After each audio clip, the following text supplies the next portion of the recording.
Bab 731, tidak ada yang datang untuk menyelamatkan.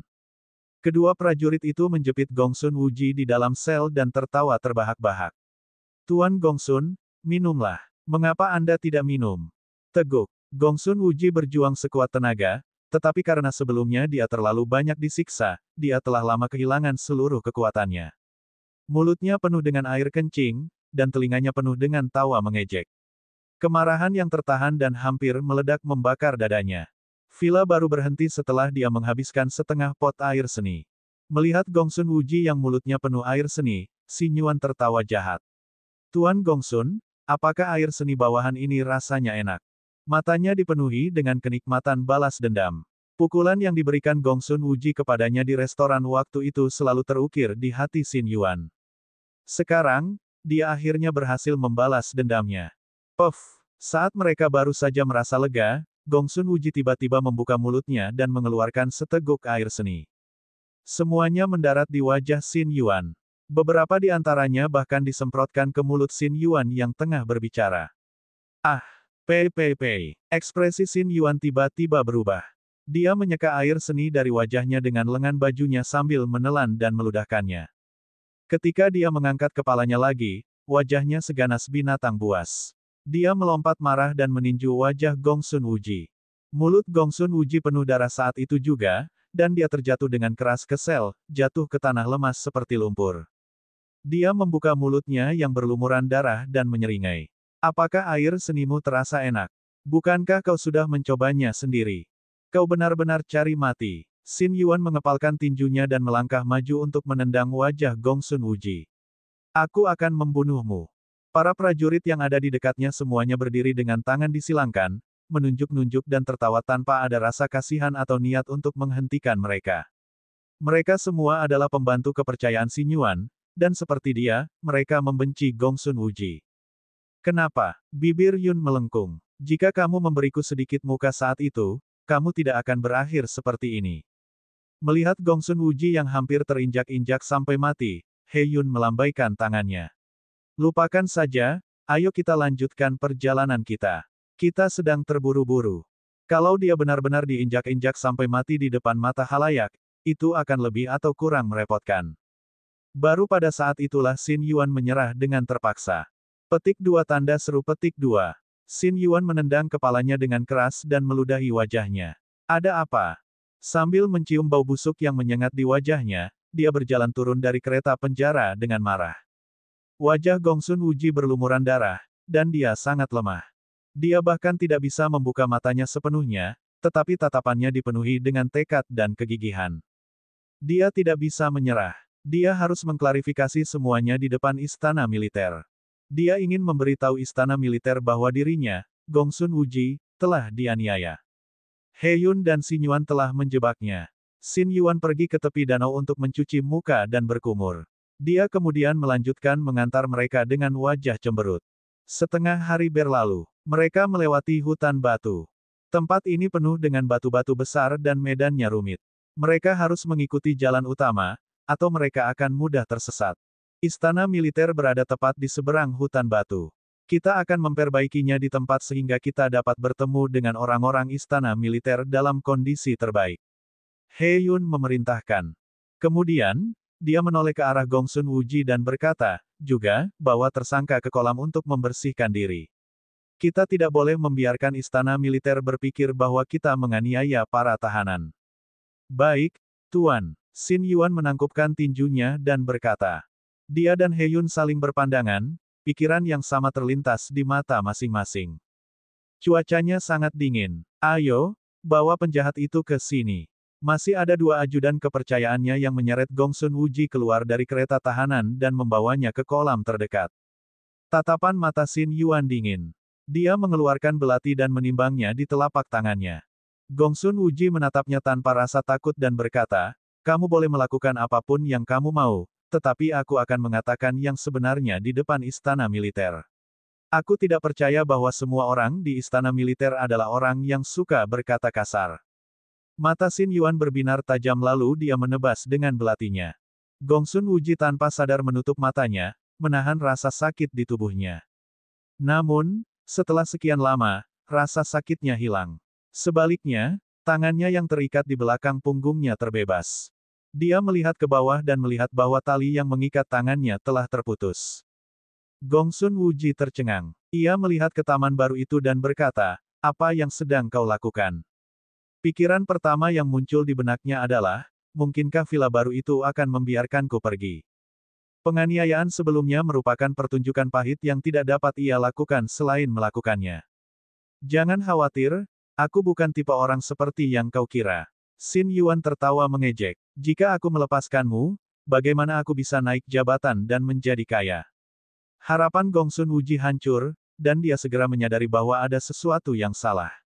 Seperti yang diharapkan, pada saat berikutnya, Xin Yuan menampakkan wajah garangnya yang sebenarnya.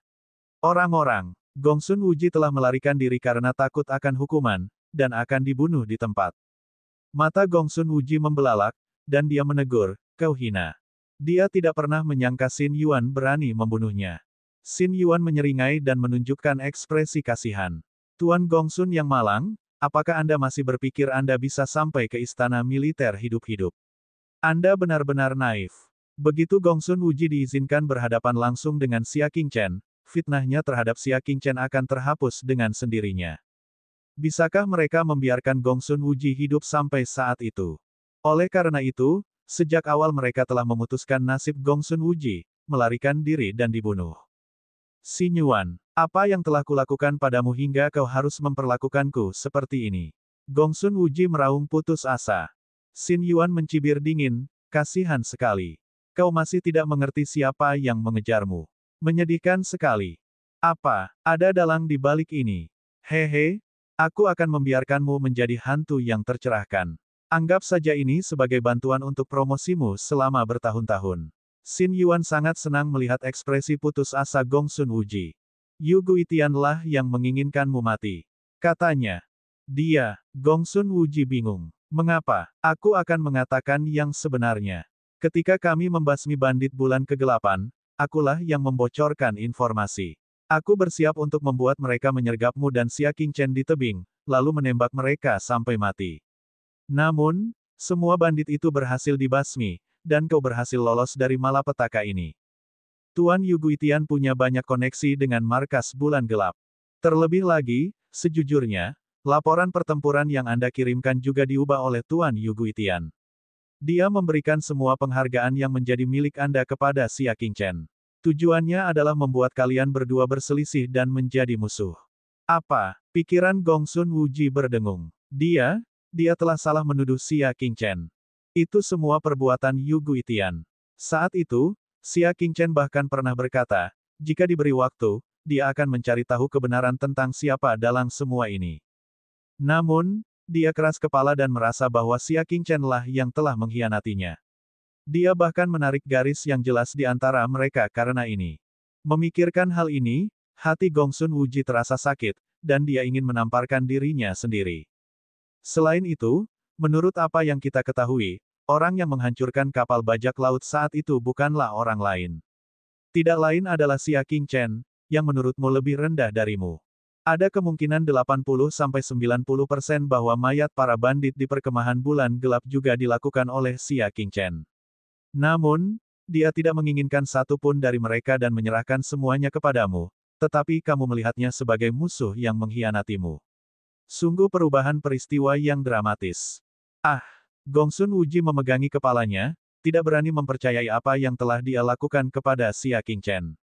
Saat itu, Xia Qingchen dengan jelas mengatakan bahwa dialah yang membunuh para bandit di laut. Namun, dia telah meremehkan Xia Qingchen dan merasa bahwa pihak lain tidak tahu terima kasih. Jelaslah Xia Qingchen yang telah menyelamatkan hidupnya dan memberinya semua pujian atas keberhasilannya membasmi para bandit. Namun, dia merasa bahwa Xia Qingchen telah mengkhianatinya. Ketika memikirkan hal ini, Gongsun Wuji merasa sangat kesakitan. Dia lebih baik mati sekarang juga untuk menebus kesalahannya pada Xia Qingchen. Xin Yuan menatap Gongsun Wuji yang kebingungan dan tertawa mengejek. Awalnya, jika kamu dan Xia Qingchen tidak memutuskan semua hubungan, kita masih harus khawatir apakah dia akan menyelamatkanmu atau tidak. Tapi sekarang, tak seorang pun di dunia ini yang akan menyelamatkanmu. Dia mencengkeram belati dan menusukkannya ke dada Gongsun Wuji. Akan tetapi, pada saat ini, aliran ki melesat turun dari langit tanpa peringatan apapun, menjatuhkan belati itu. Pada saat yang sama, sebuah suara samar terdengar. Bagaimana kau tahu tidak ada yang akan menyelamatkannya? Bab 732, Pembantaian. Xin Yuan mendongak dan wajahnya pucat karena ketakutan. Xia Qingchen. Cahaya hijau dapat terlihat di belakang punggung Xia Qingchen saat ia melayang di udara. Dia duduk bersila dengan tangan kanan di dagunya, menatap pemandangan di bawahnya. Jelas bahwa dia sudah berada di sana cukup lama, dan hanya bergerak ketika Gongsun Wuji dalam bahaya. Xia Qingchen meluruskan kakinya dan perlahan mendarat di tepi kolam. Dia berkata dengan tenang, akhirnya aku mengatakan yang sebenarnya. Dia telah lama curiga, bahwa ada seorang pengkhianat di antara para bandit itu, dan benar saja, dia adalah ajudan terpercaya Gongsun Wuji. Pada saat yang sama, ia juga bingung mengapa orang yang mengambil surat itu dan melarikan diri bisa dicegat dan dibunuh, dan mengapa suratnya dibawa pergi. Ternyata Yu Guitian telah berhubungan dengan cabang Dark Moon. Oleh karena itu, dia bergegas untuk membungkamnya dan menghancurkan semua surat yang ditinggalkannya. Ketika Xin Yuan sadar kembali, dia berbalik dan melarikan diri tanpa sepatah kata pun. Saat dia melarikan diri, dia berteriak, "Selamatkan!" Namun, sebelum dia sempat mengucapkan sepatah kata pun, tangan Xia Qingchen sudah mencengkeram lehernya. Setelah itu, dengan remasan lembut, dia meremas tenggorokannya, menyebabkan dia kehilangan kemampuan untuk berbicara. Pada saat yang sama, dia menendang dengan ujung kakinya, yang menyebabkan lututnya patah dan membuatnya kehilangan kemampuan untuk melarikan diri. Baru saat itulah dia melepaskannya dan melemparkannya ke depan Gongsun Wuji. Dua prajurit lainnya melihat bahwa situasinya buruk dan membuka mulut mereka untuk meminta bantuan, tetapi pedang patah lebih cepat dari mereka dan menyegel tenggorokan mereka, membunuh mereka dalam satu serangan. Dalam sekejap, 2 dari 3 orang itu terbunuh dan 1 orang ditangkap. Gongsun Wuji mendapatkan kesempatan hidup baru. Ia menatap Xia Qingchen dengan linglung, perasaannya menjadi lebih rumit dari sebelumnya. Setelah sekian lama, 2 aliran air mata mengalir dari matanya yang kering. Ia mendongak dan berkata, 2 tahun telah berlalu, dan aku masih katak di dasar sumur yang terperangkap dalam penjara. Ada gunung di balik gunung, dan ada manusia di balik manusia. Dia memang telah melompat dari gunung itu, tetapi dia belum pernah melampaui orang itu. Xia Qingchen berbicara tanpa suara. Baguslah kalau kamu mengerti. Aku tidak perlu mengatakan hal yang tidak perlu lagi. Dengan lambaian tangannya, dia melemparkan sebotol obat penyembuh di depan Gongsun Wuji. Kemudian, dia berbalik dan berjalan menuju He Yun dan yang lainnya. Tanpa menoleh ke belakang, dia berkata, "Semoga berhasil." Gongsun Wuji menundukkan kepalanya dan berlutut di tanah. Ia terus-menerus bersujud. Jika kita bertemu lagi, Gongsun akan menjadi banteng dan kuda. Setelah kejadian ini, dia tidak lagi tinggal di kamp militer. Kamp militer itu sudah menjadi kandangnya, dan dia harus melompat keluar lagi. Jadi, ini adalah pertemuan terakhir mereka. Di masa depan, dunia akan sangat jauh dan waktu serta ruang akan sangat luas. Mereka mungkin tidak akan bertemu lagi. Setelah berlutut dan bersujud 3 kali, dia berdiri. Dia menundukkan kepalanya dan melirik Xin Yuan yang sedang mengerang kesakitan. Dia mengerti bahwa Xia Qingchen sengaja meninggalkannya untuk dieksekusi. Jika tidak, penghinaan itu tidak akan padam. Hatinya akan penuh dengan pasang surut, dan itu akan menjadi hambatan seumur hidup di jalan seni bela diri. Xin Yuan, apakah kamu masih ingat sumpah yang kamu dan 100 pasukan kavaleri buat untuk mengikutiku ketika aku pertama kali bergabung dengan Angkatan Darat? Gongsun Wuji mengambil belati di tanah, matanya sedingin es. Xin Yuan mendapat sebuah ide. Saat itu, demi menyenangkan Gongsun Wuji, dia dan 900 pasukan berkuda lainnya telah bersumpah darah untuk mengikuti Gongsun Wuji sejak saat itu. Jika mereka mengingkari janji mereka, mereka akan mati tanpa mayat utuh. Sepertinya kamu masih ingat. Gongsun Wuji menatap ekspresinya yang jelek dan berkata dengan tenang, "Sekarang, aku di sini untuk memenuhi sumpahku." Dia menundukkan badannya dan menusukkan belati itu. Namun, serangan itu tidak hanya membunuh dalam 1 kali serangan. Serangan itu dimulai dari anggota tubuhnya dan menghancurkannya. Ah! Teriakan melengking seperti suara babi yang disembelih menembus langit yang pucat. Tak jauh dari situ, He-yun dan yang lainnya mendengar teriakan itu dan raut wajah mereka pun berubah. Mengapa itu suara Sinyuan? He-yun adalah orang pertama yang waspada dan memarahi. Prajurit, pergi dan periksa. Namun, Xia Qingchen yang berpakaian hijau, perlahan berjalan keluar dari hutan batu. Rambutnya yang hitam legam berkibar tertiup angin, dan wajahnya seputih mahkota. Dia memegang pedang biru berlumuran darah di tangannya saat dia melangkah melawan angin. Xia Qingchen. Mata He-yun membelalak, dan dia sangat gembira. Xia Qingchen membunuh seorang jenderal tanpa izin. Dia harus dibunuh. Orang-orang, bunuh dia di tempat. Dia benar-benar tidak bisa lebih bahagia lagi. Pada akhirnya, fitnah Sinyuan hanyalah fitnah. Tidak ada bukti sama sekali. Bahkan jika mereka benar-benar mengirimnya ke istana militer, mereka mungkin tidak dapat melakukan apapun terhadap Xia Qingchen. Tapi sekarang, Xia Qingchen telah membunuh Sinyuan, dan ini merupakan kejahatan yang tidak dapat dimaafkan. Sulit untuk tidak menghukumnya. Bunuh. Sekitar selusin prajurit segera menyerbu, wajah mereka semua dipenuhi dengan keganasan. Mereka semua adalah ajudan Sinyuan yang terpercaya, kejam dan tak kenal ampun. Mereka sangat jelas tentang rencana untuk membunuh Gongsun Wuji hari ini. Sekarang setelah mereka membunuh Xia Qingchen lainnya, mereka tidak merasakan tekanan apapun. Dentang. Xia Qingchen memegang pedangnya dengan kedua tangan dan menebasnya. Manusia dan pedang menjadi satu. Bayangan pedang besar turun dari langit dan menebas, meninggalkan kabut berdarah. Dalam sekejap, semua prajurit terbunuh. Wajah He-yun langsung menegang, dan dia berkata dengan ngeri, jabatan bintang utama. Dia sendiri adalah seorang kultivator tingkat astral utama, tetapi dia tahu bahwa dia tidak akan mampu melepaskan serangan pedang yang begitu mengerikan seperti milik Xia Qingchen. Tanpa berpikir panjang, dia melompat ke atas binatang iblis itu dan mengendarainya melewati hutan batu. Selama mereka lewat, istana militer akan berada di depan. Di depan istana militer, siapa yang berani bertindak gegabah? Xia Qingchen memegang pedang patah yang berlumuran darah. Dengan ketukan jari kakinya, dia mengeksekusi teknik gerakannya dan mengejar mereka.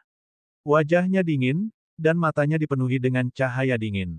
Kamu seharusnya tidak memprovokasi saya, dan kamu seharusnya tidak melibatkan orang yang tidak bersalah. Mengapa dia harus menyeret Gongsun Wuji yang tidak bersalah ke dalam masalah ini dan menyiksanya seperti ini? He-yun menoleh dan terkejut saat mengetahui bahwa teknik gerakan Xia Qingchen tidak lebih lemah dari binatang iblis yang ditungganginya.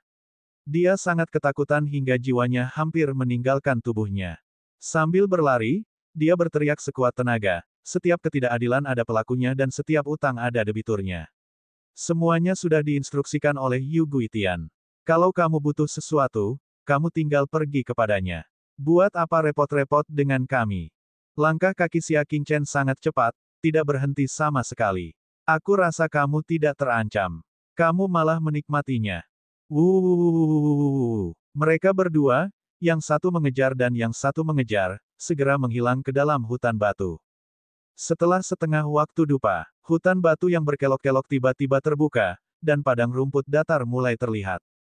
Tidak jauh dari sana, sebuah kamp besar dapat terlihat. Itulah inti tentara alam dingin, istana militer.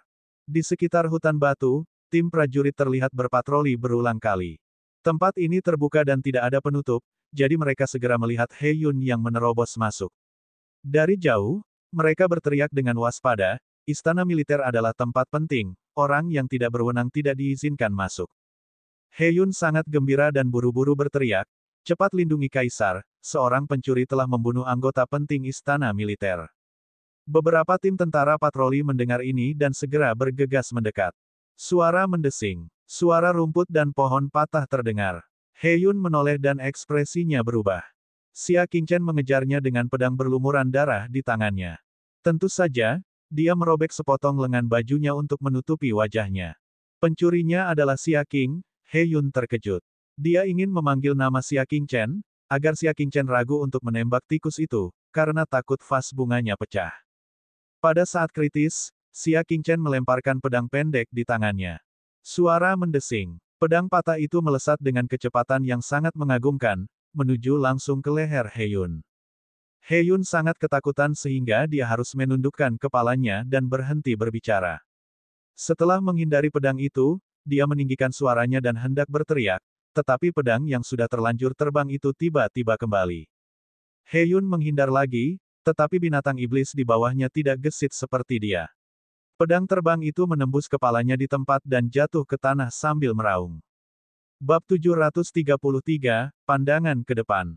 Awan hitam di punggungnya secara alami jatuh ke tanah, berguling beberapa kali di tanah, dan mulutnya penuh lumpur.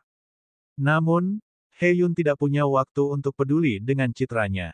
Dia bangkit dan berlari. Dia bahkan belum melangkah 2 langkah ketika dia merasakan hembusan angin kencang di belakangnya. Heyun menggertakkan giginya. Dia adalah seorang jenderal, sosok setingkat Wan Xiaoqi, namun dia dikejar oleh 1000 jangkrik. Dengan napas marah di mulutnya, Heyun berbalik dan menyerang dengan kedua tinjunya, naga biru mengayunkan ekornya. Ekspresi Xia Qingchen dingin saat dia menghantam dengan kedua telapak tangannya. Dalam hal kekuatan bintang, dia dekat dengan posisi bintang utama, jadi dia tidak menderita kerugian apapun. Heyun mendorong Xia Qingchen dengan tinjunya dan mendengus dingin, tidak sehebat itu.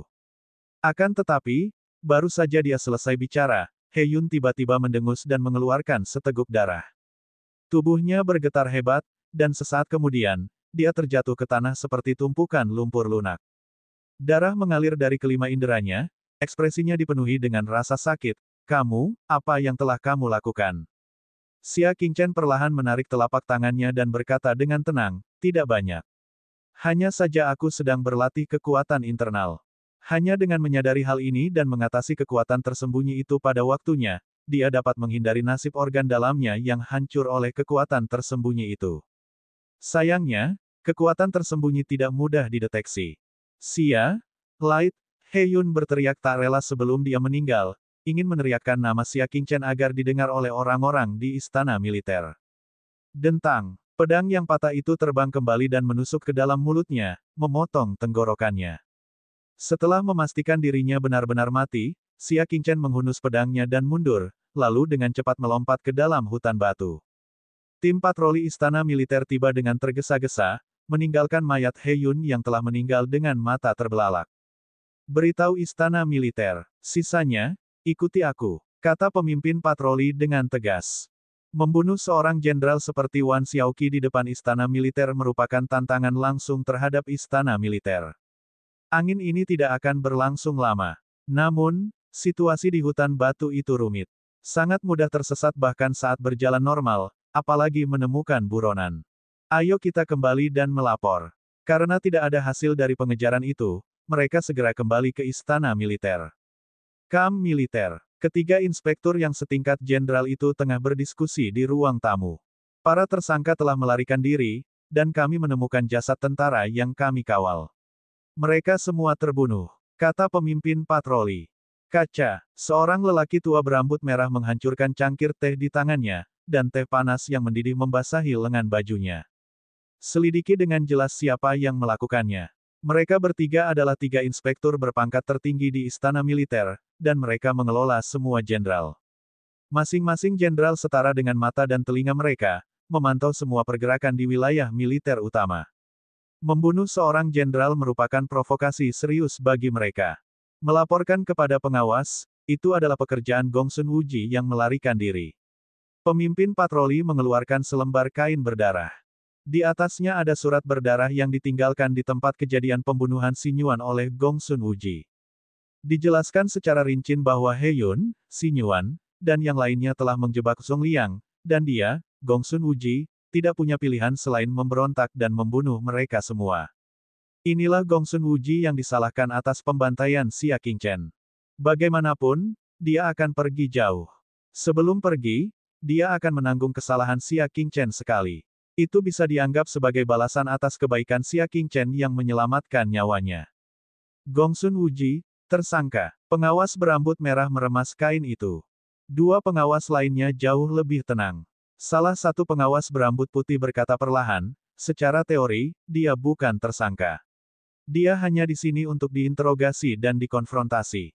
Benar, wajah pengawas terakhir dipenuhi bintik-bintik penuaan. Dia berkata dengan suara serak, itu karena Heyun dan para jenderal lainnya menyalahgunakan kekuasaan mereka dan menyiksanya sehingga dia berada dalam situasi yang mengerikan. Kata pengawas berambut merah dengan tidak senang, ada saksi yang hadir. Ini sudah cukup untuk membuktikan bahwa Gongsun Wuji bersekongkol dengan Xia Qingchen itu. Mereka semua kaki tangan bulan gelap, mereka pantas dihukum mati. Kedua pengawas itu menggelengkan kepala sedikit, tidak dapat menyetujui argumennya yang sembarangan. Tidak peduli apa, sekarang Xi Yuan sudah mati dan Gongsun Wuji telah melarikan diri. Tidak ada lagi bukti yang membuktikan bahwa Xia Qingchen berkolusi dengan Dark Moon. Mari kita lupakan kasus ini untuk saat ini. Pengawas berambut putih itu berkata perlahan. Benar sekali. Tugas terpenting sekarang adalah menangkap Gongsun Wuji dan mengadilinya. Kata Kasim tua berwajah bintik itu. Meskipun pengawas berambut merah itu tidak mau, memang benar bahwa buktinya tidak ada. Dia tidak punya cara untuk menghukum Xia Qingchen atas suatu kejahatan. Pengawas berambut merah itu duduk, tidak yakin. Melihat bahwa masalah itu akan segera diselesaikan, sebuah suara muda tiba-tiba berkata dengan ragu-ragu, dari apa yang aku ketahui, Gongsun Wuji dan Xia Qingchen memiliki hubungan yang sangat dekat. Mungkinkah Gongsun Wuji melarikan diri untuk menghindari hukuman? Dari ketiga pengawas, hanya pengawas berambut merah yang menoleh untuk meliriknya dan berkata, kamu kenal Xia Qingchen. Di ruang tamu, ada dua orang lainnya. Mereka adalah Wang Hai dan Wang Ziru. Keluarga Jingwei Wang dan istana militer telah bekerja sama dalam pengobatan rahasia sepanjang tahun. Keluarga Jingwei Wang datang kali ini dengan harapan mendapatkan dukungan dari istana militer untuk melawan perluasan rumah Tingsue di kota Liangsu. Siapa yang tahu bahwa di tengah-tengah percakapan mereka akan menerima berita penting tentang kematian Heyun. Pertemuan itu kemudian menjadi urusan militer. Wang Hai dan Wang Ziru bahkan tidak berani bernapas dengan keras saat mereka mendengarkan dengan tenang di sudut. Ketika mereka mendengar nama Xia Qingchen, Wang Hai akhirnya tidak bisa menahan diri untuk tidak menyela. Xia Qingchen yang telah menyebabkan dia menderita penghinaan tak berujung, mengusirnya keluar dari pagoda peri harta karun, dan merenggut wanita yang dicintainya, Wang Hai tentu saja masih memiliki ingatan segar tentang ini. Dan musim panas ini, Qingchen sedang dalam masalah, jadi akan aneh jika dia tidak menambah penghinaan atas cederanya. Aku mengenalnya. Dia dan Gongsun Wuji tidak hanya berasal dari daerah yang sama, tetapi mereka berdua juga memiliki hubungan yang sangat dekat. Konon, Gongsun Wuji telah menyinggung banyak orang dari Legiun Barat Laut demi Xia Qingchen. Ketika Wang Hai sedang menyelidiki Xia Qingchen, dia secara tak terduga menemukan informasi mengenai hubungan antara mereka berdua. Mendengar ini, mata pengawas berambut merah itu menyipit. Orang yang membunuh Xi Yuan dan yang lainnya adalah Gongsun Wuji. Jadi, dialah yang membunuh Heyun. Dengan tingkat kultivasi Gongsun Wuji dan kondisi tubuhnya saat itu tidak mungkin. Siapa yang membunuh Heyun? Jawabannya tampaknya sudah jelas. Pemimpin patroli yang sedang membalas bergumam, benar sekali, sebelum Jenderal Heyun meninggal, dia pernah meneriakkan kata-kata, Xia Qing. Tatapan mata ketiga pengawas itu semua berubah. Kali ini, pada dasarnya dapat dipastikan bahwa Xia Qingchen telah berpartisipasi dalam hal ini. Bahkan, sangat mungkin bahwa dialah yang telah membantai tim pengawal. Hanya saja Gongsun Wuji telah melarikan diri untuk menghindari hukuman dan menanggung kesalahannya sendiri. Orang-orang, kerahkan sekelompok orang lagi dan pergilah ke kamp militer Barat Laut untuk menangkap Xia Qingchen. Jika dia berani melawan, dia akan dieksekusi di tempat. Pengawas berambut merah itu menegur dengan keras. Wang Hai sangat gembira. Dia menangkupkan tinjunya dan berkata, saya bersedia membantu istana militer. Mari kita tangkap Xia Qingchen. Xia Qingchen mungkin tidak kembali ke kamp militer, dan klan Wang dapat memanfaatkan koneksi mereka untuk mencari jejak Xia Qingchen di kota Liangsu. Pergilah. Jika kau menemukannya, kau akan diberi hadiah besar. Kata inspektur berambut merah itu. Dia mencibir dalam hatinya dan berpikir, tampaknya aku bisa berhasil menyelesaikan tugas yang diberikan oleh keluarga Yu. Segala yang terjadi direncanakan oleh keluarga Yu, termasuk mobilisasi para jenderal. Sayangnya, ketika orang-orang dari istana militer bergegas ke kamp militer Barat Laut, Xia Qingchen memang belum kembali. Mengesampingkan fakta bahwa mereka tidak berhasil menangkap Xia Qingchen, bahkan sekelompok orang yang datang sebelumnya telah kembali tanpa hasil apapun. Xia Qingchen bagaikan seekor lembu tanah liat yang memasuki laut, menghilang di antara kerumunan. Bab 734, Mencari Masalah. Di kamp militer Barat Laut, di menara militer. Wan Xiaoqi, yang memegang pisau raksasa, datang ke lantai 8. Dia membungkuk kepada penjaga dan berkata, "Li Tua, giliranku untuk menjaga lantai 8. Kamu harus beristirahat." Yang disebut Li Tua adalah orang kuat pertama yang dikenal sebagai orang suci pedang nomor 1 di daerah militer Barat Laut. "Aku sudah lama menantikan hari ini," katanya sambil berdiri sambil memegang pedang besarnya. "Hari ini adalah hari di mana pedang suci nomor 1 malam di wilayah awan tengah datang untuk menantang pendekar pedang dari istana militer. Sebagai Master Kendo dari Northwest Legion, dia harus hadir. Akan tetapi, dia tidak akan lupa bahwa ada seorang pedang suci sejati di pasukan Barat Laut." Setelah setengah jam berlalu, dia menggunakan teknik gerakannya dan tiba di depan kelompok pertempuran Yunlan. Kelompok pertempuran lainnya berlatih keras, tetapi kelompok pertempuran Yunlan berantakan. Para prajurit biasa berkumpul dalam kelompok 3-5 orang dan saling berbisik. Para kapten tidak terlihat di manapun. Li Tua sedikit mengernyit. Apakah kelompok pertempuran awan berkabut tidak mengerti bahwa prajurit yang sombong pasti akan kalah? Kau begitu bangga hanya dengan sedikit peningkatan dalam parade militer. Dia keliru mengira bahwa kemalasan kelompok tempur Yunlan disebabkan karena mereka terlalu sombong. Dengan ekspresi tenang, dia membuka tirai dan melihat 10 orang kavaleri tengah terlibat percakapan hangat. "Di mana Tuan Xia?" tanya Li Tua dengan nada berwibawa. Kavaleri yang terdiri dari 1000 orang itu tentu saja mengenalinya dan segera memberi hormat kepadanya. "Salam, Tuan Li. Aku bertanya pada kalian," kata Li Tua dengan acuh tak acuh. Namun, 1000 prajurit kavaleri itu tetap diam dan tidak menanggapinya. Sebaliknya, wajah mereka dipenuhi dengan kesedihan yang mendalam. "Hah!" Pandangan Pak Tuali menyapu seluruh ruangan, dan dia terkejut. Yu Guang tiba-tiba melihat sekilas beberapa lembar kertas berserakan di atas meja di tengah. Dia melangkah maju dan melihat.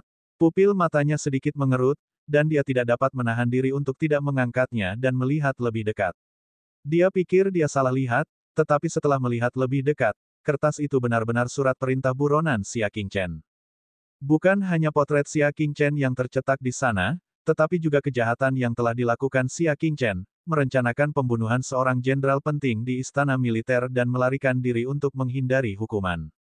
Pada bagian paling akhir terdapat stempel istana militer.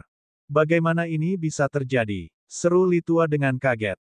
"Mereka tidak bertemu selama 10 hari, dan Xia Qingchen benar-benar menjadi buronan istana militer. Katakan apa yang sebenarnya terjadi," tegur Li Tua. Fang Chuihong dan yang lainnya baru saja menjelaskan semuanya sambil menangis. "Kau benar-benar sudah lelah hidup." Ketika Li Tua mengetahui bahwa Xia Qingchen telah dijebak dengan jahat oleh He Yun dan yang lainnya, dia pun dipenuhi amarah. Berani sekali dia menodai orang yang diinginkan Tuan Muda ketiga, dia tidak tahu diri. "Jangan menangis. Aku akan memikirkan cara. Kalian pergi mencari Tuan Xia segera." Li Tua pergi dengan ekspresi dingin. Hanya dia yang mengerti betapa hebatnya ilmu pedang Xia Qingchen. Ilmu pedang itu tak tertandingi di dunia. Dengan bakat seperti itu, kesampingkan fakta bahwa tidak ada bukti konkret yang membuktikan bahwa Xia Qingchen adalah orang yang membunuhnya, lalu kenapa kalau ada bukti? Jika dia terbunuh, biarlah. He Yun hanya bisa mati sia-sia. Mata Fang Chuihong berbinar gembira, seolah-olah dia telah melihat harapan hidup lagi. Dia buru-buru berkata, "Tuan Li, harap tenang. Kami akan menemukan Tuan Xia sesegera mungkin." Dia segera pergi ke tenda Zhao Fei. Zhao Fei juga tampak gelisah, mondar-mandir dengan gelisah. Zhao Yunxi berdiri di samping dengan diam. Ibu dan anak perempuannya juga khawatir dengan situasi Xia Qingchen. Setelah Fang Chuihong datang menemuinya dan memberitahukan niatnya, mata Zhao Fei berbinar penuh harapan. Jika Li Yuan bergerak, mungkin Xia Qingchen benar-benar dapat bangkit dari ambang kematian. Hanya sedikit orang yang tahu bahwa latar belakang Li Yuan sangat mengerikan. Dia dulunya adalah guru ilmu pedang Tuan Muda ketiga. Jika dia bisa mengatakan 1 atau 2 patah kata, dia mungkin bisa menyelesaikan situasi sulit itu. Seluruh kelompok pertempuran awan berkabut sedang cuti. Zhao Fei segera mengeluarkan perintah.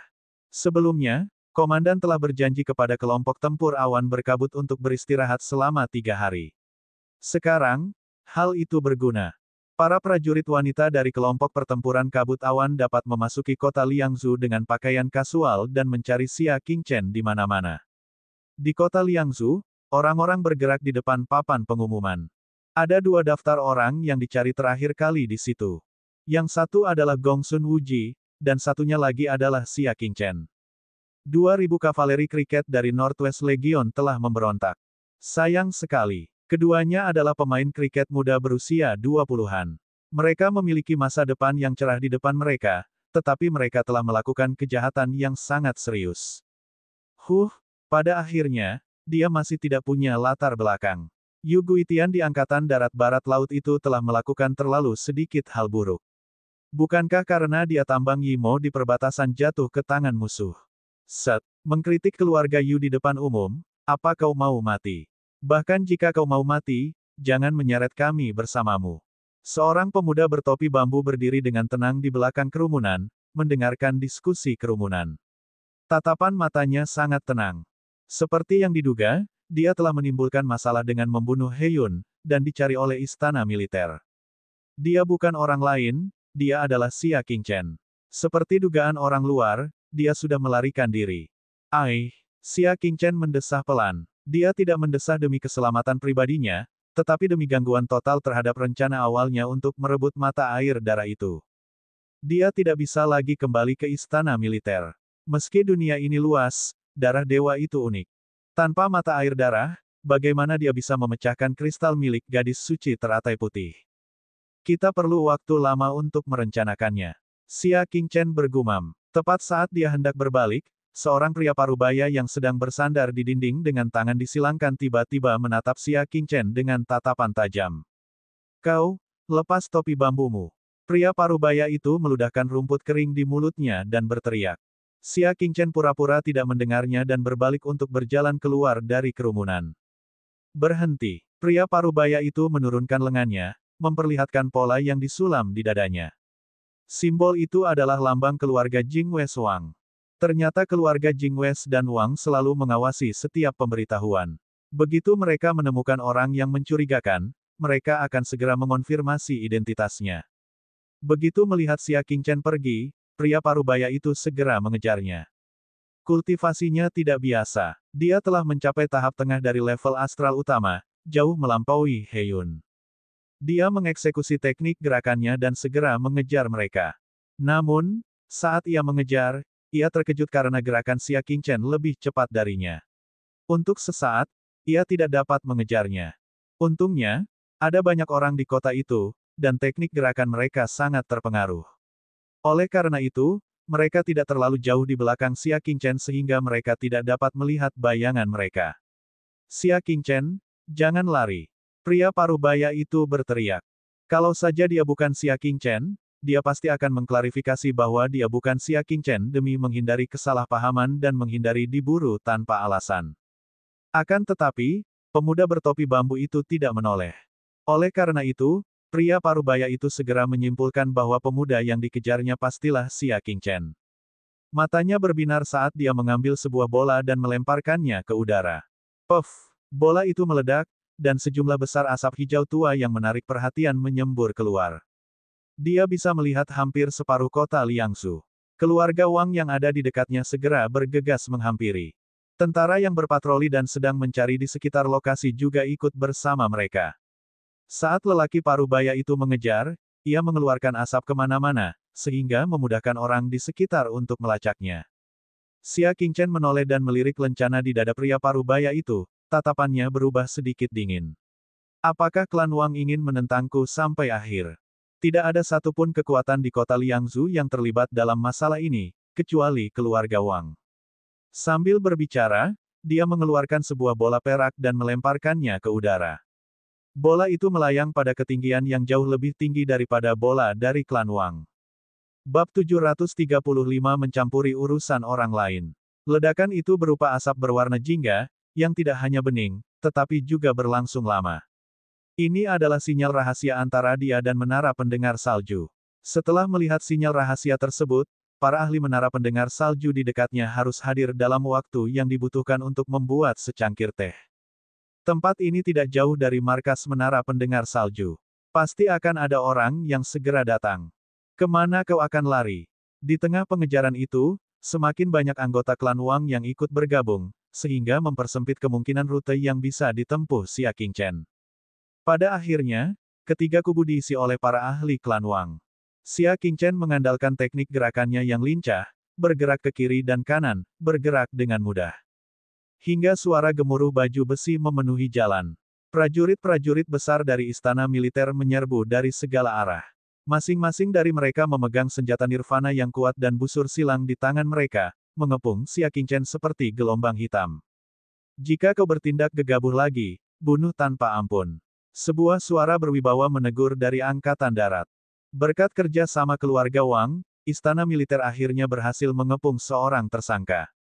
Pada saat ini, semua anggota inti keluarga Wang hadir, dan wajah mereka dipenuhi kegembiraan. Di antara mereka, Wang Ziru dan Wang Hai hadir. Selain itu ada juga kepala keluarga dan kepala keluarga muda. Wang Hai, hebat sekali. Bukan hanya Wang Ziru, kepala keluarga dan kepala keluarga muda juga memujinya. Mereka telah dipengaruhi oleh keluarga Tingsui, dan penjualan obat-obatan rahasia memiliki dampak yang besar. Istana militer merupakan sumber penjualan yang besar bagi mereka. Namun, istana militer juga tampaknya tertarik bekerja sama dengan rumah Tingsui untuk membeli obat-obatan rahasia yang berkualitas lebih tinggi. Karena alasan ini, keluarga Wang Jingxi diliputi rasa cemas. Sekarang setelah mereka membantu istana militer menangkap seorang penjahat penting yang dicari, dia percaya bahwa kerja sama mereka akan terus berlanjut. Wang Hai sangat gembira. Kali ini, dia telah melakukan hal yang benar. Seluruh keluarga dihidupkan kembali berkat dia. Dia membusungkan dadanya dan mencela dengan keras, Xia Qingchen, kamu sudah tidak punya jalan keluar. Lepaskan topi bambumu dan terimalah takdirmu. Xia Qingchen menoleh dan meliriknya, matanya memancarkan cahaya dingin. Keluarga Jingwei Wang, dia akan mengingat ini. Melihat ke atap di kejauhan, beberapa ahli dari menara pendengar salju telah muncul. Salah satunya adalah binatang iblis seperti kabut, Li Fan. Dia melepas topi bambunya dengan tenang. Jika dia tidak perlu menyembunyikan identitasnya lagi, apa gunanya terus bersembunyi? Dia melepas topi bambu dan memperlihatkan wajah aslinya, sehingga menimbulkan keributan. Keluarga Jingwei Wang dan istana militer semuanya bersemangat. Dia akhirnya berhasil menangkap penjahat yang dicari, Xia Qingchen. Penjahat yang telah membunuh seorang jenderal di depan istana militer ini telah memprovokasi seluruh istana militer. Jika mereka tidak membawanya ke pengadilan, di manakah wajah istana militer? Sangat disayangkan mereka tidak tahu bahwa mereka tidak akan mampu berbuat apa-apa terhadap Xia Qingchen hanya dengan kekuatan mereka. Memangnya kenapa kalau itu aku? Tatapan mata Xia Qingchen tenang saat dia menatap lurus ke arah anggota klan Wang. Aku dicari oleh istana militer. Apa hubungannya dengan keluarga Wang di Jing Barat? Apakah pantas bagimu untuk mengerahkan seluruh keluarga? Keluarga Jingwei Wang tidak perlu menjawab binatang yang terperangkap. Akan tetapi, untuk memastikan kontribusi keluarga Wang terhadap Jing Barat, kepala keluarga Wang menceritakan keseluruhan cerita di depan umum. Hehe, justru karena pengingat dari junior klanku, Wang Hai, maka istana militer mencurigaimu. Keluarga Wang bertanggung jawab untuk membasmi kejahatan demi istana militer. Kami akan menangkapmu, dasar penjahat. Kerumunan di kejauhan terkejut, dan beberapa kekuatan bahkan iri. Bisa bekerja untuk istana militer adalah hal baik yang hanya bisa mereka temui tetapi tidak bisa mereka minta. Akan sulit bagi keluarga Wang untuk tidak makmur. Begitu, Xia Qingchen menatap Wang Hai lagi. Aku dapat memberitahumu dengan sangat jelas. Kamu telah menyeret klan Wang dari Jingqi ke jurang lagi dan lagi.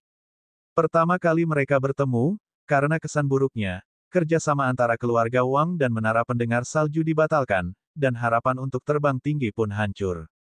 Saat mereka bertemu untuk kedua kalinya, karena campur tangannya yang tidak tahu apa-apa, klan Wang dan menara pendengar salju telah menjadi musuh.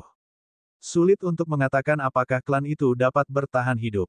Wang Hai tertawa, kau masih saja sombong bahkan saat kau akan mati. Hal-hal yang telah kau lakukan sudah cukup untuk melibatkan keluargamu, dan mereka tidak akan pernah bisa bangkit lagi.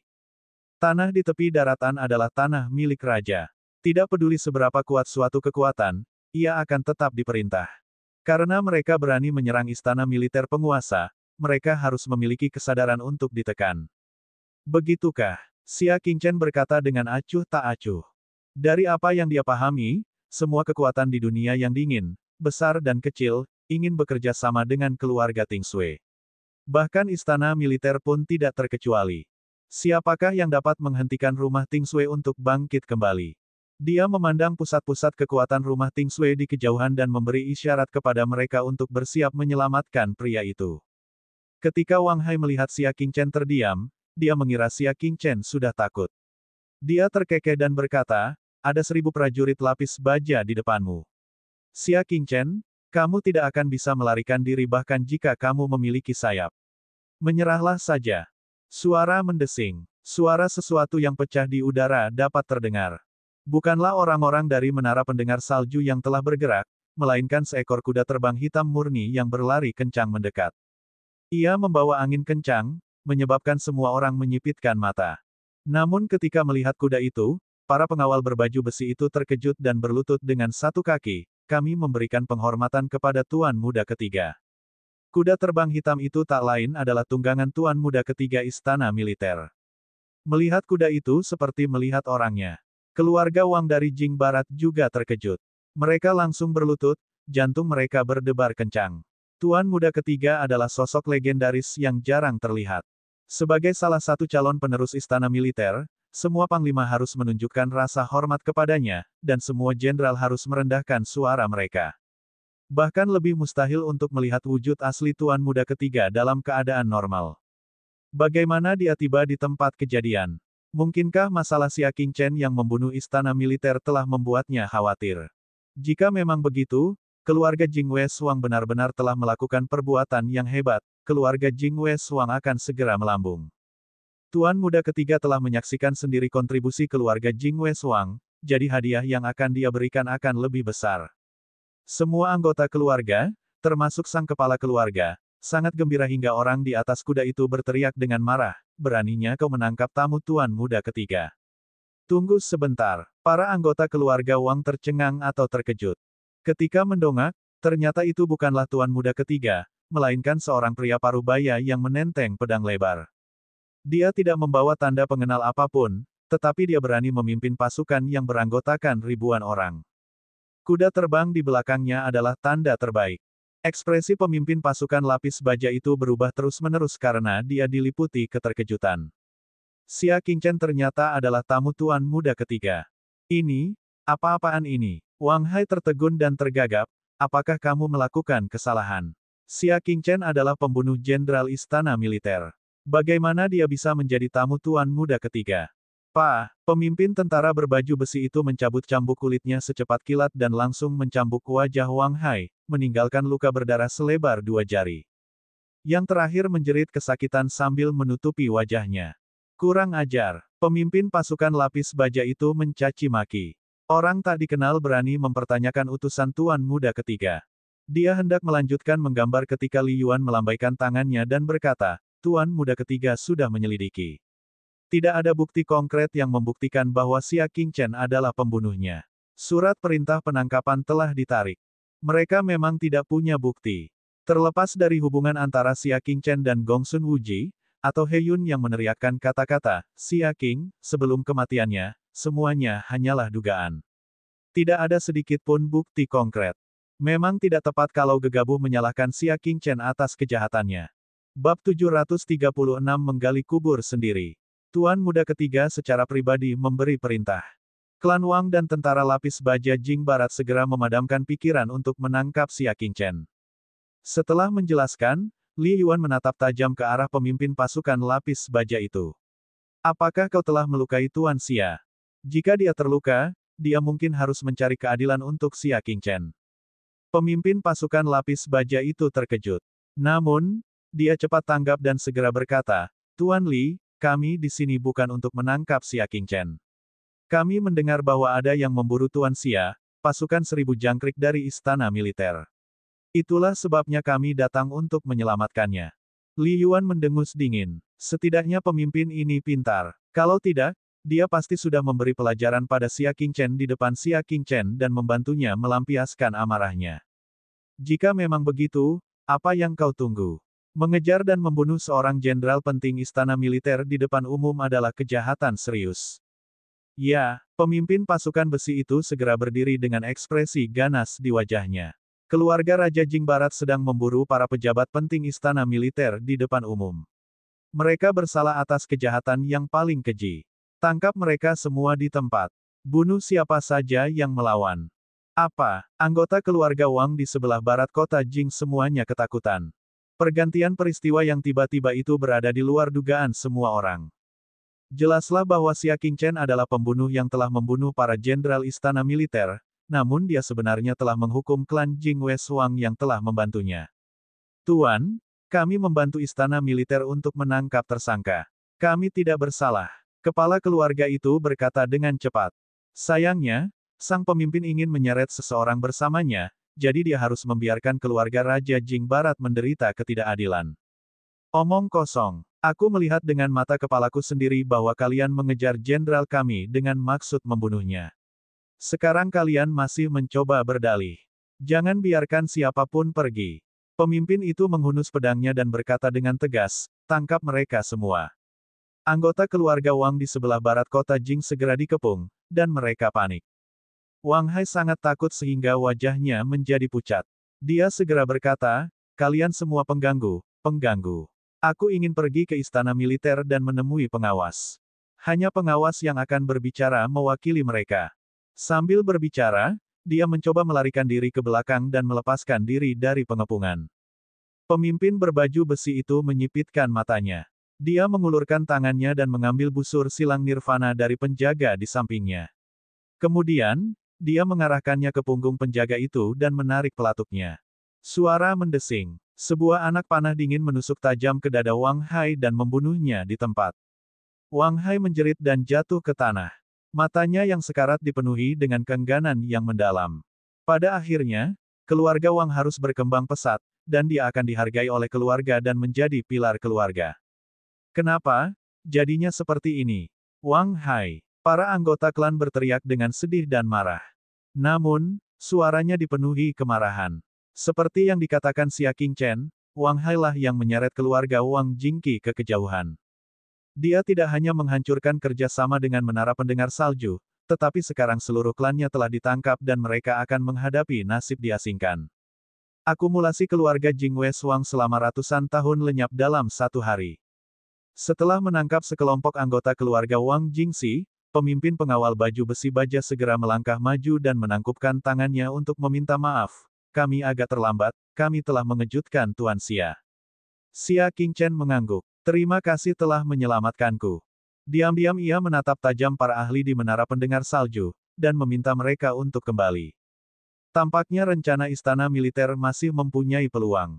Aku harusnya. Pemimpin pasukan lapis baja itu menatap Xia Qingchen dengan pandangan iri sebelum memimpin pasukan lapis bajanya pergi. Senior Xia, apa kabar? Li Yuan tertawa terbahak-bahak. Aku akan merepotkanmu. Xia Qingchen tersenyum dan mengucapkan terima kasih. Meskipun dia tidak perlu menyelamatkan hidupnya, rencana istana militer menguntungkannya. Bukan aku yang melakukannya. Aku hanya orang biasa yang tidak bisa mengendalikan istana militer. Yang melakukannya adalah Tuan Muda Ketiga, kata Li Yuan. Xia Qingchen berpikir sejenak dan berkata, aku harus menyusahkan Tuan Li untuk menyampaikan rasa terima kasihku kepada Tuan Muda Ketiga. Tuan Muda Ketiga memiliki status terhormat dan mungkin tidak dapat menemuinya secara langsung, jadi sulit untuk mengucapkan terima kasih kepadanya secara langsung. Haha, kalau senior Xia ingin berterima kasih padaku, sampaikan saja langsung padaku. Naiklah. Li Yuan menepuk kuda terbangnya. Apa? Xia Qingchen bertanya dengan heran, apakah hari ini adalah tanggal yang disepakati? 10 hari yang lalu, Tuan Muda Ketiga telah memerintahkan Li Yuan untuk menyampaikan pesan, mengundang Xia Qingchen untuk berpartisipasi dalam kompetisi pedang Dao di kolam pemakaman pedang. Asal mereka bersedia pergi, mereka akan diberi hadiah 1000 poin kontribusi. Sekarang, tampaknya meskipun bukan karena jasanya, dia harus pergi. Selain hal-hal lain, dia harus membalas budi dengan menyelesaikan krisis kali ini. Kuda terbang itu berlari kencang dan segera membawa Xia Qingchen ke kolam pemakaman pedang di kota Liangsu. Kolam pemakaman pedang adalah tanah suci persatuan senjata. Karena api bumi di sini kuat sepanjang tahun, tempat ini sangat cocok untuk menempa senjata nirvana.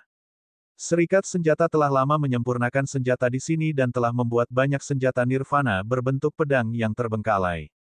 Seiring berjalannya waktu, telah terbentuklah medan pedang terbengkalai yang sangat besar. Semua artefak nirvana yang berbentuk pedang dilemparkan ke dalam air kolam, yang juga disebut kolam pemakaman pedang. Saat Xia Qingchen tiba, tidak ada seorang pun di sekitar kolam pemakaman pedang. Tuan muda ketiga akan segera datang. Aku akan menunggu di luar untuk menyambutmu. Kau harus membiasakan diri dengan lingkungan sekitar.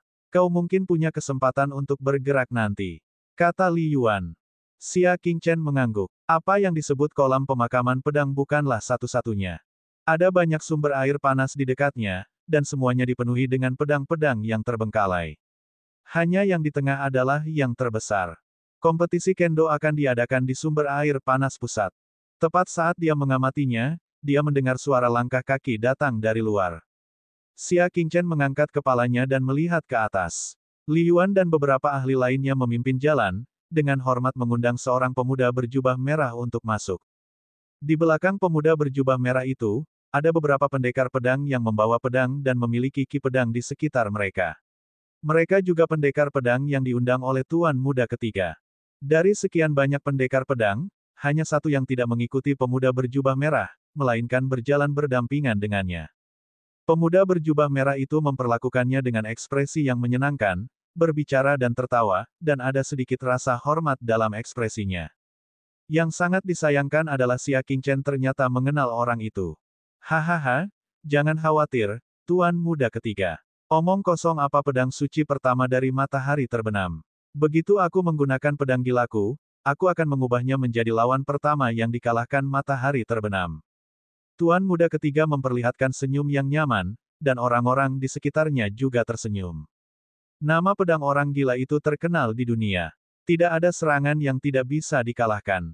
Dengan bantuan senior pedang gila kali ini, pedang suci senja yang pertama pasti akan meratap seperti hantu dan melolong seperti serigala. Pujian dari semua orang membuat orang ini sangat senang. Dia mengibaskan rambut panjangnya yang kotor dan menyeringai. Namun, saat dia tertawa, dia tiba-tiba melihat seorang pemuda berdiri di samping kolam pemakaman pedang. Senyumnya langsung berhenti dan dia berkata dengan kaku, "Apa yang kamu lakukan di sini?" Bagaimana dia bisa lupa bahwa dia telah kehilangan seluruh tabungannya dan bahkan pedang ular darah yang paling dia banggakan. Xia Qingchen meliriknya dengan acuh tak acuh dan menutup mata padanya. Dia kemudian menoleh ke pemuda berjubah merah dan menggenggam tangannya. Aku bersedia membalas budi atas bantuanmu. Pemuda berjubah merah itu mengangkat bahunya acuh tak acuh. Masalah kecil. Tatapannya beralih antara Xia Qingchen dan pedang orang gila itu. Apa? Kalian berdua saling kenal. Aku pernah bertemu dengannya di kasino, jawab Xia Qingchen dengan tenang. Aku bahkan memenangkan beberapa barang darinya saat aku berada di sana. Hahaha, kalian berdua benar-benar ditakdirkan. Tuan Muda ketiga tidak bisa menahan tawa. Bab 737, jangan main-main denganku. Ia tidak menyangka dua orang pendekar pedang yang diundangnya akan mengalami pertemuan seperti itu. Berapa banyak yang kau menangkan darinya? Tuan Muda ketiga berjalan ke sisi kolam pemakaman pedang dan duduk sebagai tamu terhormat. Pedang gila menutup mulutnya rapat-rapat, ekspresinya jelek. Beberapa ratus miliar liang yuan dan pedang ular darah, jawab Xia Qingchen dengan tenang. Tuan Muda ketiga, yang sedang tersenyum, berhenti tersenyum dan berkata dengan heran, beberapa ratus miliar. Bahkan Tuan Muda ketiga dari istana militer merasa bahwa jumlah ini luar biasa besar. Sejumlah kecil uang, Xia Qingchen berkata dengan tenang. Beberapa ratus miliar masih merupakan jumlah yang kecil. Tuan Muda ketiga mengamati kembali Xia Qingchen dan tak dapat menahan tawa, berpikir dalam hatinya, orang ini benar-benar pandai berakting. Beberapa ratus miliar adalah angka yang sangat besar bahkan untuk keluarga kelas 1. Dia hanya 1000 li asteris dan dia benar-benar mengatakan bahwa itu adalah sejumlah kecil uang. Akan tetapi, setiap orang mempunyai kesombongan, jadi Tuan Muda ketiga tidak terkejut. Kamu juga memenangkan pedang ular darah. Tuan Muda ketiga mengerutkan kening dan menatap pedang gila itu. Kamu tidak akan terpengaruh, kan? Pedang ular darah adalah pedang paling berguna bagi orang gila. Pedang gila langsung merasa malu. Ia berkata dengan marah, jangan khawatir, Ilmu pedangku sudah lama mencapai kesempurnaan seni bela diri. Semua pedangku dapat menampilkan kekuatan terkuat dari pedang gila. Ini bukan kebohongan. Pedang ilmuwan gilanya mengandalkan sifat licik dan multifacetnya, dan pedang itu sendiri merupakan hal sekunder. Selama pedang itu tidak berkualitas buruk, kekuatan teknik pedangnya tidak akan jauh berbeda. Baguslah. Tuan muda ketiga mengangguk pelan. Ia hendak menghela napas lega ketika pedang orang gila itu menatap Xia Qingchen dan berkata dengan dingin, "Mengapa Tuan muda ketiga mengundang orang ini ke sini? Jangan bilang kalau ia ke sini untuk bersaing dengan kita." Ya, Tuan muda ketiga mengangguk. Pedang orang gila itu menatap Xia Qingchen dan menggelengkan kepalanya, lalu tertawa dingin. Dia tidak memiliki ki pedang seperti pendekar pedang yang berlatih pedang sepanjang tahun. Telapak tangannya bahkan lebih halus daripada telapak tangan wanita. Jelas dia tidak berlatih pedang sama sekali. Ahli pedang macam apa dia? Tuan muda ketiga mengernyitkan alisnya tanpa terasa. Sejujurnya, dia juga merasa bahwa Xia Qingchen tidak terlihat seperti orang yang ahli pedang. Ini adalah rekomendasi Li Yuan. Dengan ilmu pedangnya yang luar biasa, dia seharusnya tidak melakukan kesalahan. Meski begitu, Tuan muda ketiga tetap berkata, "Li Yuan." Pedang gila menatap Li Yuan dengan jijik. Dia tidak repot-repot menyembunyikan penghinaan di matanya. Keahlian pedangnya bisa disebut luar biasa. Li Yuan tidak bisa menahan ekspresinya dan memarahi, "Pedang gila, aku tahu ilmu pedangmu sangat hebat, tapi kau tidak perlu mengejekku, kan?" Pedang gila terkekeh dan berkata, "Mengejek orang? Maaf, aku hanya mengatakan kebenaran." Kamu, Li Yuan merasa terhina. Konon pedang orang gila itu menjijikan, tapi rumornya itu benar. Siapa yang suka mulut ini? Apa, bahkan gurumu harus memanggilku senior Sword Sein. Mata Mad Sword melebar, dan dia berkata dengan kasar, bahkan gurumu setengah matang, seberapa kuat dirimu. Dan orang yang Anda rekomendasikan, yayasan seperti apa yang bisa dia miliki? Petik 2. Aku bisa dibunuh, tapi aku tidak bisa dipermalukan. Kata Li Yuan dengan marah. Dia mencabut pedang lebar di punggungnya dan bersiap untuk bertarung dengan pedang orang gila itu. Baiklah, biarkan aku mengajarimu cara menggunakan pedang. Pedang orang gila itu sudah gila sejak awal, dan dia langsung marah ketika melihat ini. Wajah tuan muda ketiga menjadi gelap dan dia berkata, "Kalian berdua tidak menaruh tuan muda ini di mata kalian, kan?" Untuk melampiaskan dendam di hadapannya, di mana tuan muda ketiga di matanya. Li Yuan segera menarik kembali pedang besarnya dan membungkuk meminta maaf. Pedang gila mendengus dan menarik kembali kuda-kudanya, namun dia tidak menunjukkan belas kasihan sedikitpun. Tuan muda ketiga, tak apa jika Anda ingin saya bertarung, tetapi sudah saya katakan bahwa itu tergantung pada suasana hati saya. Tuan muda ketiga duduk tanpa ekspresi dan berkata, lalu, pedang orang gila itu diarahkan ke Xia Qingchen. Aku tidak suka orang ini. Suasana hatiku sedang buruk. Jika dia ingin aku bertindak, suruh saja dia pergi. Tuan muda ketiga memegang dagunya dengan tangan kanannya. Ekspresinya tenang, tetapi telapak tangan kanannya terkepal erat. Dia benci jika orang-orang mengancamnya, tapi, dia lebih benci lagi jika diancam oleh hal-hal yang tidak penting. Itu sungguh akan membuang-buang waktu. Xia Qingchen, pergilah ke Balai Urusan Militer Wilayah Militer Barat Laut untuk mengumpulkan 2.000 poin kontribusi. Tuan muda ketiga berkata tanpa ragu. Bukan saja dia memberinya 1.000 poin jasa yang telah dijanjikan sebelumnya, tetapi dia juga menghadiahinya tambahan 1.000 poin jasa sebagai permintaan maaf karena telah membuatnya datang ke sini tanpa imbalan apapun. Akan tetapi, permintaan maaf semacam ini merupakan bentuk penghinaan yang merendahkan. Dia telah mengundangnya, tetapi dia harus mengusirnya atas permintaan orang lain. Di hati tuan muda ketiga, Xia Qingchen tidak memiliki beban apapun. Karena dia telah menyelesaikan masalah yang tidak terlalu besar atau terlalu kecil, Xia Qingchen berkata, ilmu pedangku lebih kuat darinya. Xia Qingchen tidak ingin mengatakan kata-kata yang tidak perlu. Satu kalimat ini saja sudah cukup. Tatapan tuan muda ketiga jatuh ke kolam pemakaman pedang, melihat ombak yang sedang bergolak. Dia berkata dengan acuh tak acuh, saya tidak ingin mengulang kata-kata yang sama. Xia Qingchen tersenyum tenang. Ini sedikit ironis. Ini adalah pertama kalinya dia membantu seseorang dalam sebuah kompetisi sejak dia muncul kembali di dunia ini, dan dia ditolak. Namun, dia bukanlah orang yang kalah. Setelah menangkupkan tinjunya, Xia Qingchen berbicara dengan jelas, "Kalau begitu, selamat tinggal." Tanpa ragu-ragu, Xia Qingchen berbalik dan pergi. Tuan muda ketiga mendongak ke punggungnya dan berkata, "Ingatlah untuk mengumpulkan poin prestasi."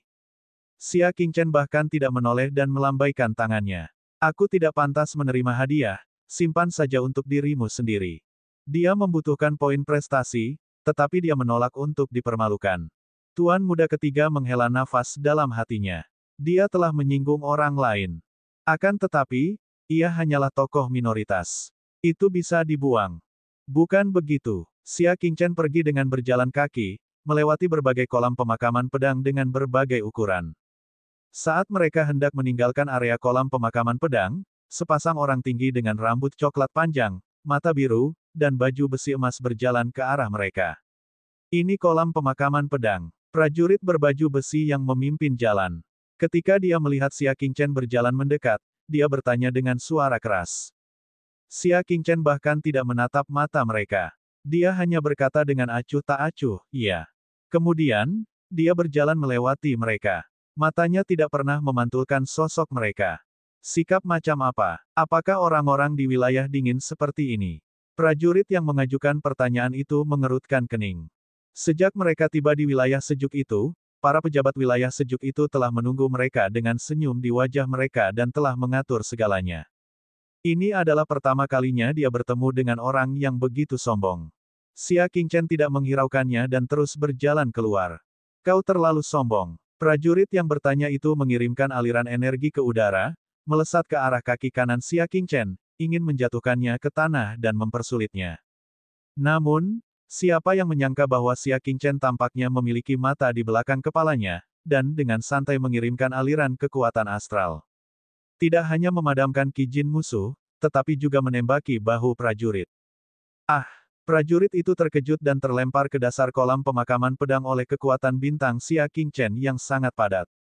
"Kau mencari kematian." Dari 5 pria berbaju besi emas lainnya, 4 di antaranya membelalakkan mata karena marah.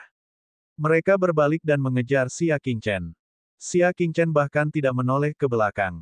Dia berkata dengan tenang, "Aku telah melalui banyak hal yang tidak menyenangkan baru-baru ini, jadi suasana hatiku sedang tidak baik. Sebaiknya kamu tidak memprovokasiku."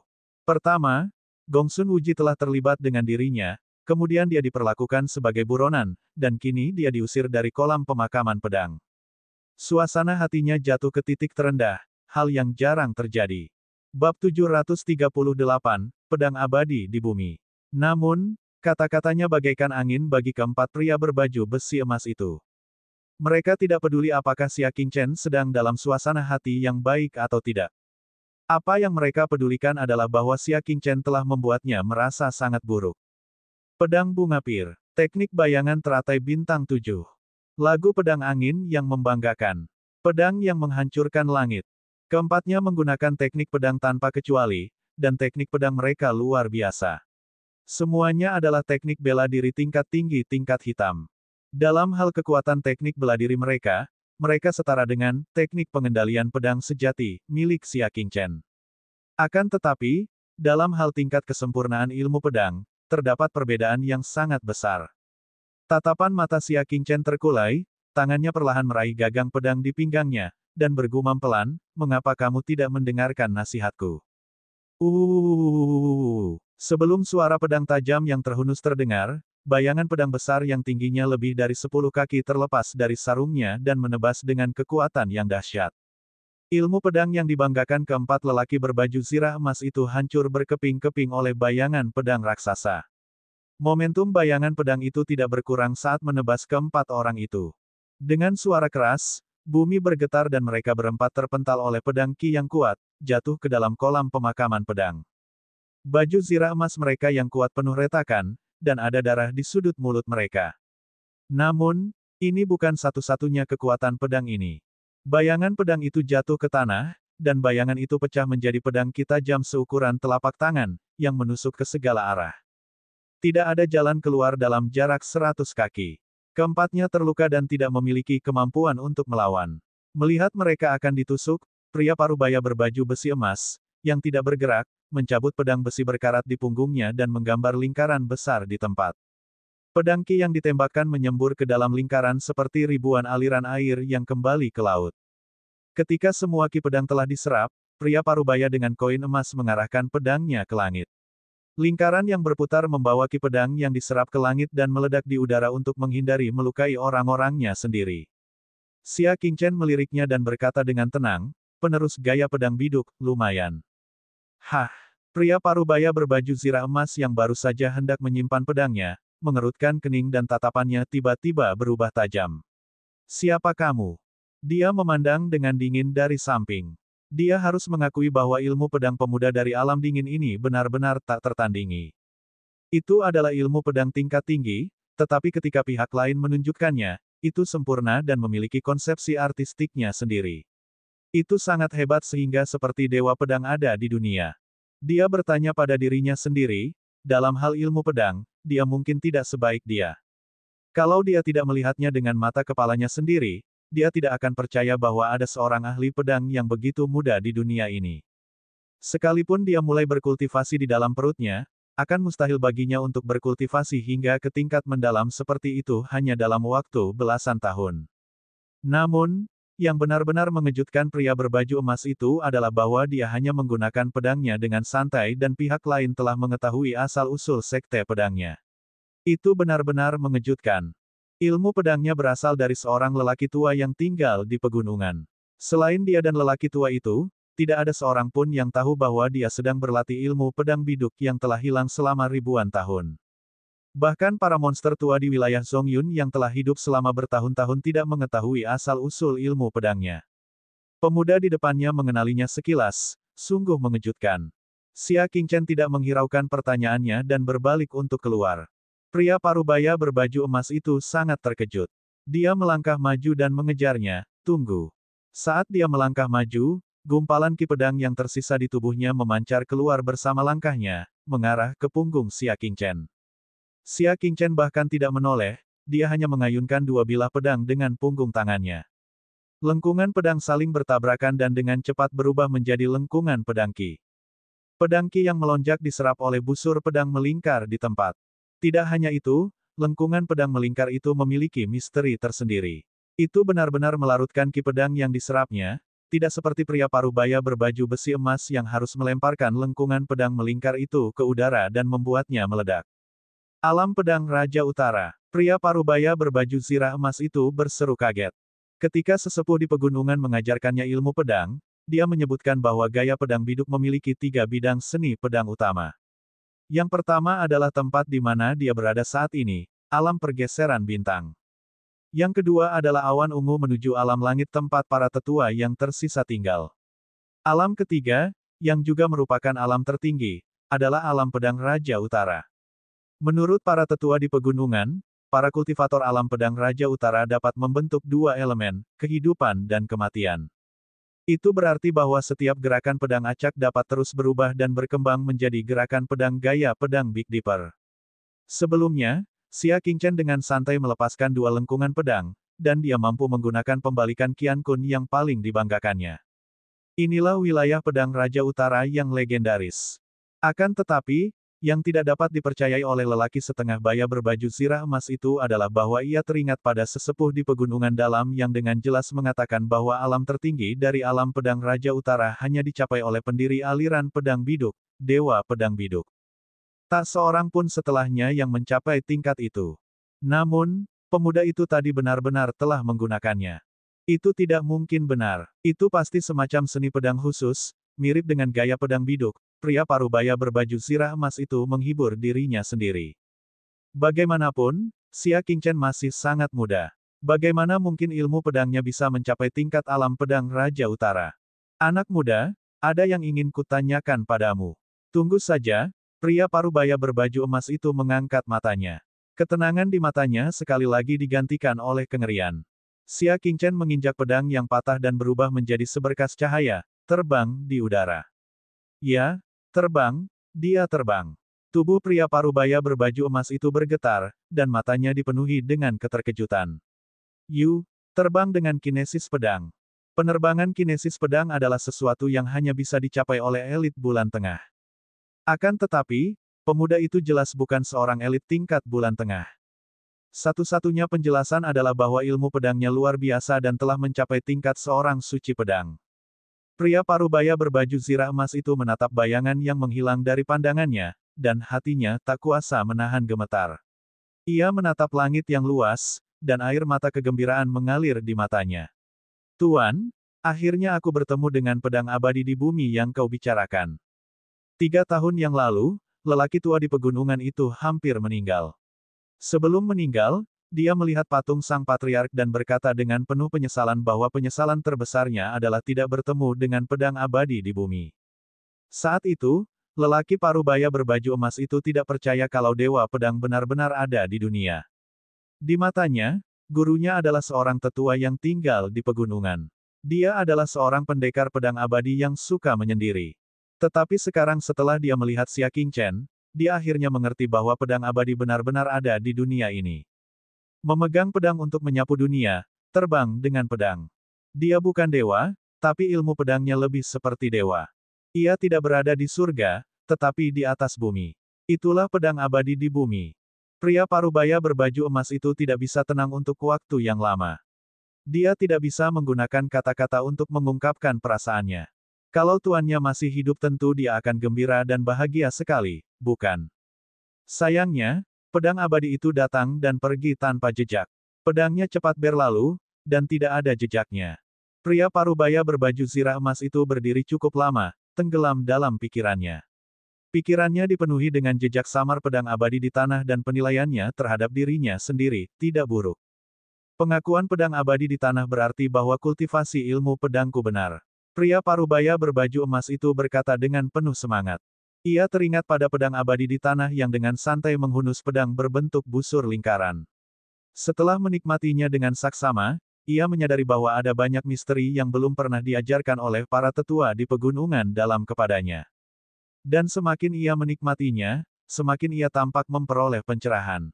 Namun, jika ditelusuri lebih lanjut, hal itu seperti bulan di dalam sumur dan bunga di dalam kabut, yang tidak memiliki tempat untuk direnungkan. Perasaan seperti berada di ambang pencerahan, tetapi kemudian terhalang oleh sesuatu, membuat lelaki parubaya berbaju emas itu menggaruk telinga dan pipinya, sangat tidak nyaman. Aku butuh pertarungan sungguhan. Hanya pertarungan sungguhan yang bisa membantumu menembus belenggu terakhir. Pria berbaju besi emas itu bertanya dengan penuh harap. Bab 739, Duel Kendo. Dia mengeluarkan pedang besinya dan melemparkannya ke dalam kolam pemakaman pedang. Ambilkan pedangku, kata lelaki berbaju emas itu. Pedang besi berkarat itulah yang biasa ia gunakan untuk bercocok tanam, dan tak ada kekuatannya sama sekali. Dia jarang menggunakan pedang nirvana aslinya. Yang mulia, mohon tunggu. Beberapa prajurit berbaju besi emas segera berlari kembali keluar kolam pemakaman pedang dan membawa keluar pedang sepanjang 4 kaki yang dibungkus kain hitam dari sebuah kereta. Dibandingkan dengan pedang biasa, pedang ini tidak hanya lebih panjang 1 kaki, tetapi juga sangat berat.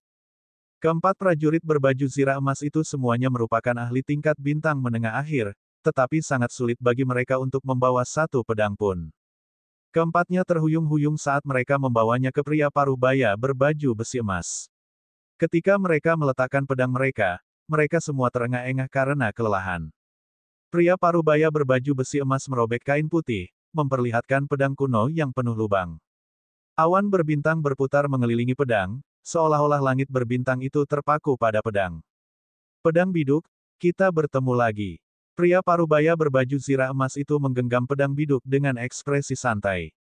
Kemudian dia melihat ke arah tengah kolam pemakaman pedang. 5 prajurit berbaju emas yang menyertainya sangat terkejut dan bergumam, apakah pedang suci menjadi serius? Mereka tak lain adalah utusan khusus dari Zhong Yundas. Lelaki parubaya berbaju zirah emas itu adalah santo pedang pertama di matahari terbenam, Xing Changliu, seorang pendekar pedang legendaris. Tidak seorang pun tahu dari mana asalnya. Mereka hanya tahu bahwa ia telah mengalahkan semua master pedang di alam Zongyun begitu ia muncul. Kemudian, ketika tidak ada seorang pun yang dapat dilawan, ia menyimpan pedangnya dan memasuki istana militer, menantang semua orang kuat dari jalur luar di istana militer. Sangat sedikit orang yang tahu bahwa aliran Changxing tidak pernah menggunakan pedang untuk mengalahkan musuhnya. Dia selalu membawa pedang aslinya, dan hanya menggunakan 1 pedang besi untuk menghadapi musuh yang kuat. Tapi sekarang, dia tiba-tiba menggunakan pedang Big Dipper. Kelima prajurit berbaju zirah emas itu saling memandang dan meratap dalam diam. Ahli pedang di alam dingin itu bernasib buruk. Dalam perjalanan ke sini, Xing Changliu berkata bahwa dia hanya akan menggunakan 50% kekuatannya. Tetapi sekarang, tampaknya dia tidak hanya menggunakan 50% kekuatannya, dia bahkan akan mengeluarkan kekuatan aslinya. Kecuali ada seorang jenius yang tak tertandingi di bidang keren, sulit untuk lolos dari nasib mudah dihancurkan. Kolam pemakaman pedang pusat. Tuan muda ketiga sesekali membalik cangkir teh di atas meja. Matanya tidak fokus, menunjukkan kegelisahan di hatinya. Li Yuan juga tidak bisa tenang. Dia minum secangkir demi secangkir teh. Tantangan hari ini tampak sederhana dan hanya sedikit orang yang mengetahuinya, tetapi sebenarnya, tantangan ini terkait dengan pertikaian masa depan mengenai warisan istana militer. Penguasa istana militer memiliki 3 orang putra secara keseluruhan. 2 di antaranya adalah perempuan, dan yang termuda adalah tuan muda ketiga. Ketiganya semuanya memenuhi syarat untuk mewarisi posisi kepala istana militer, dan itu tergantung pada siapa yang memiliki kinerja paling menonjol. Di antara mereka, nona tertua dan nona kedua adalah sosok yang tak tertandingi. Mereka tidak hanya memberikan kontribusi luar biasa bagi istana militer, tetapi mereka juga telah membuka wilayah baru bagi wilayah Liang. Mereka sangat dihargai oleh Pangeran Liang. Di sisi lain, tuan muda ketiga tidak sebaik kedua saudara perempuannya dalam semua aspek. Itulah sebabnya dia selalu ingin memberikan kontribusi. Pedang nomor 1 Sein Matahari Terbenam telah menantang wilayah dingin. Ini terkait dengan kehormatan wilayah dingin, jadi seluruh istana militer sangat mementingkannya. Kepala istana sendiri pernah berkata, jika masalah ini ditangani dengan baik, maka dia akan dianugerahi kipas merak kesayangannya. Dengan status tuan muda ketiga, kekayaan sebanyak apapun tidak dapat menggerakkan hatinya. Meskipun demikian, barang-barang pribadi kepala istana merupakan suatu bentuk kepercayaan. Kedua kakak perempuan itu telah berusaha sekuat tenaga untuk memperjuangkan kesempatan ini, tetapi pada akhirnya, mereka jatuh ke tangan tuan muda ketiga karena sebuah kecelakaan. Inilah pertama kalinya tuan muda ketiga dipercaya oleh kepala istana. Dia mengerti bahwa ini adalah kesempatan yang diberikan oleh kepala istana untuk mengujinya. Jika masalah ini tidak ditangani dengan baik, tentu akan mengecewakan kepala istana, dan akan lebih sulit lagi untuk mendapatkan kepercayaan kepala istana di masa mendatang. Mudah dibayangkan betapa gugupnya dia. Apa yang perlu dikhawatirkan? Pedang gila meletakkan kakinya di atas meja dan bersandar malas, berbicara tanpa ekspresi apapun. Seberapa besar peluangmu untuk menang? Gumam tuan muda ketiga. 10 poin, jawab orang gila pedang itu sambil memejamkan mata. Semangat tuan muda ketiga sedikit terangkat saat dia berkata, apakah kamu yakin? Hehe, aliran Changxing hanya memiliki beberapa teknik pedang. Aku pernah mempelajarinya sebelumnya. Jika itu orang lain, mungkin akan menang setiap saat. Namun jika itu aku akan kalah dalam 10 gerakan. Pedang gila terlalu percaya diri. Tuan muda ketiga sangat gembira. Lebih baik kamu lebih berhati-hati. Aliran Changxing layak menyandang gelar Sein pedang nomor 1 di matahari terbenam. Pedang gila itu memasang senyum palsu. Sejujurnya, aku pernah pergi ke alam awan tengah secara diam-diam. Aku bertarung dengan proyeksi aliran langit berbintang di aula tantangan. Bisakah kau menebak apa hasilnya? Hati tuan muda ketiga berdebar kencang, dan para pendekar pedang di sampingnya pun menajamkan telinga mereka. Ini adalah berita besar. Pendekar gila sebenarnya telah secara diam-diam menantang proyeksi aliran bintang Changyu. Pada akhirnya, dia dikalahkan oleh pedang gilaku dalam 5 gerakan. Pedang gila itu menyeringai. Apa? 5 gerakan? Kekuatan proyeksi biasanya sekitar 30% lebih rendah daripada kekuatan badan utama. Pedang gila telah mengalahkan proyeksi itu dalam 5 gerakan, jadi dia seharusnya bisa menghabisi tubuh utama dalam 8 gerakan. Tidak heran dia begitu percaya diri. Mengapa kamu tidak mengatakannya lebih awal? Aku sangat khawatir, tuan muda ketiga sangat gembira. Jika pedang gila benar-benar memiliki pengalaman sparring seperti itu, maka dia pasti menang kali ini. Belum terlambat untuk mengetahuinya sekarang. Pedang gila itu bersandar dengan nyaman di kursi dan tersenyum. Tuan muda ketiga menepuk meja dan berkata, bagus. Kali ini, kami harus mengandalkanmu.